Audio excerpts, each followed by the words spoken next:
I like a red with extensions in her hair, bamboo earrings, at least one pair. What is going on, y'all? I know y'all like that little old school reference or whatever, little, whatever, little something for y'all. It's your girl Red Event, and I'm back with another video. Basically, talking about how I've been trying to attempt the balancing act of spending what is quality time, what would be considered quality time with your child versus what I can do, or the quality of what I actually can do with my child while being chronically sick. Basically yesterday, and I'm gonna try to make this short and sweet and simple. Yesterday, I went out on the patio. Now, y'all know I've been on restriction, whatever, per my rheumatologist or whatever. And I guess that probably even includes the patio, because the sun, for me, I don't know about anybody else, but for my lupus, the sun can be a triggering factor. And with that being said, my body reacts in a way where my muscles involuntarily like tighten up, they contract, they hurt a lot. My joints tend to swell. And I can feel the difference when I'm getting up and walking. Now, mind you, we do have 2 patio chairs or whatever on the patio. But even with the getting up and getting down of that, like luckily I didn't have to stand up the whole time out on the patio because we were blowing bubbles. But I wanted to give her some type of outdoor exposure because, she's 4. And of course, a toddler never really understands nature like that, even if they're very articulate or whatever. All kids are smart, but even to a certain degree, you still have to explain a lot of stuff, especially when it comes to being sick, because sick to them could be a code. You know what I'm saying? If they don't pretty much see you coughing or sneezing, they don't really assume anything is wrong, like most people. Like, I give off the appearance that I'm not sick, but since I have what people consider an invisible illness, you might not actively see that carry out on the outside or express outwardly, showing you that I have an illness. Because trust me, I get the looks, I get the eye cutting, you know what I'm saying, whenever I get out of my car and I have my handicap placard. So, basically, I was just having automatic mommy guilt, which I tend to have from time to time, because with the kids being out of school, we're not necessarily homeschool advisors, homeschool teachers or whatever. A lot of us didn't go to school for that. We're not in the field of education. So when it comes down to that, like mechanically, I can get a child moving and figuring out stuff, tinkering stuff and fixing it all day. But when it comes to academics, I do lack in that department in a sense of, I know somebody had to teach me how to read and write. So me trying to teach her how to read and write, sometimes I can hit difficulties. You know what I'm saying? Now, she loves now, as far as her comprehending on how to hold a pencil and stuff like that, because as of right now, she's getting referred for OT. And those who don't know is occupational therapy. And it helps, even though her fine motor skills are kind of up to par as far as her feeding herself and doing other things. It's basically just an add-on just to help her progress even further, as far as her now learning to write. I just got her handwriting, her workbook or whatever in the mail from Amazon, and her pencils or whatever. I got not the standard number 2 pencils, but like they used to call them choo-choo pencils back in the day, but they're a little fatter and a little more rounder or whatever, and they're easier to grip. I tried to do the little mail-in grip things for her hands, but I think her hand is just too small. So anyway, I don't want to just feel like I'm just an all-day tutor to my own child or whatever. I would like her to experience life, because unfortunately, with my limitations to the outside or whatever, that also limits her, because of course, I'm not going to send my 4-year-old child outside by herself, and certainly not even if it's just on the patio. So like I said, we went out there to go blow bubbles, and we probably was there out for maybe an hour or so. But even in that time frame, I was already feeling the effects of the sun. Now, it was a shaded area in the patio that I did sit in, but only that can help me for so long.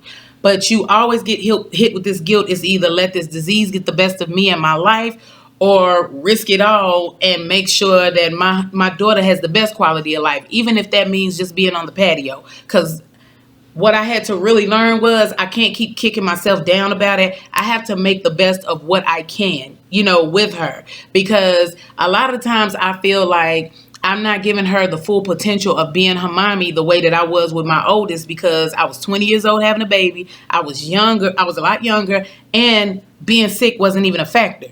So now, with me being diagnosed, or me having, what is it, me having those symptoms or whatever, I started getting symptomatic when she was only 7 or 8 months. So she wasn't even fully a year before this disease started popping up, with different symptoms and signs and stuff. And I feel like because of that, I don't always give her the full potential of being healthy mommy. You know what I'm saying? I'm always getting sick mommy or whatever.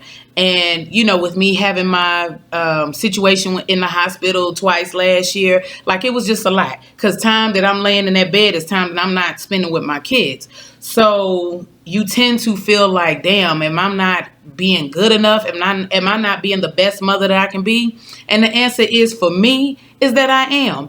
I feel like as long as I'm loving her, as long as she is well taken care of and I'm meeting all of her needs, her basic needs, the other stuff as far as the quality time I feel like I want to give to her, or I feel like I should be giving her, to its full potential, I'm able to do that in other ways. Yeah, we have the apps and we have the TVs and stuff and toys. She has a wonderful imaginative mind frame.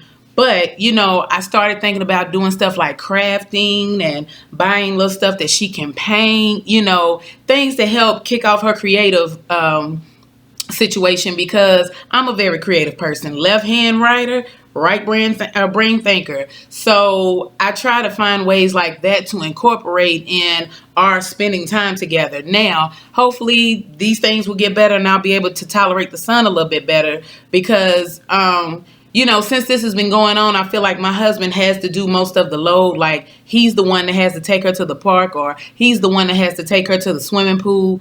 Things, little simple things that I would love to enjoy doing, I have to rely on somebody else to do it for me.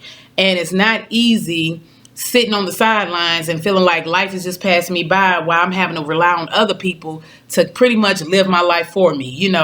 I don't think that I'm a bad mother, but I do feel like it sucks when you constantly have this physical aspect going on in your life that you just can't control, because everybody knows nature. Nature can't be controlled. It is what it is. It's going to happen the way that it happens. I mean, clearly I didn't choose this sick life. The sick life chose me. And I mean, at this point, I'm just going to have to make it do what it do, I got tired of looking like a bum, so I decided to, I took a shower last night, but I decided to take another shower because I had just been lounging around most of the morning, and I decided to put on, a t-shirt or whatever, some earrings or whatever. You ain't got to get too fancy.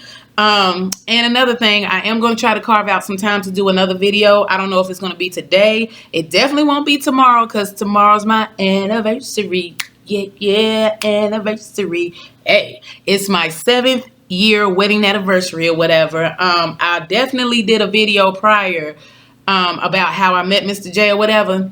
I'm going to do another video, so that like a more new and improved video, so that way I can really put my all into that video and let y'all know how we met and the first time we met and stuff like that. It's going to be cute.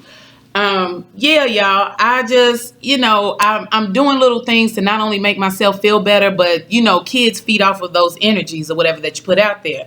Kids and animals. So I try to put out always a positive vibe, a glass is half full, even on my worst days, because at 4 years old, she just doesn't understand. No child understands. And then I can't put her on hold or tell her, well, mommy doesn't feel good right now, because what is that? You know what I'm saying? Now, she understands sick, but she doesn't really get being chronically sick. And I don't think she should have to. I shouldn't have to weigh her down with that burden. She should be able to, she deserves to have a fair chance to enjoy life the way that she would like, especially at 4. I want her to always live her best life.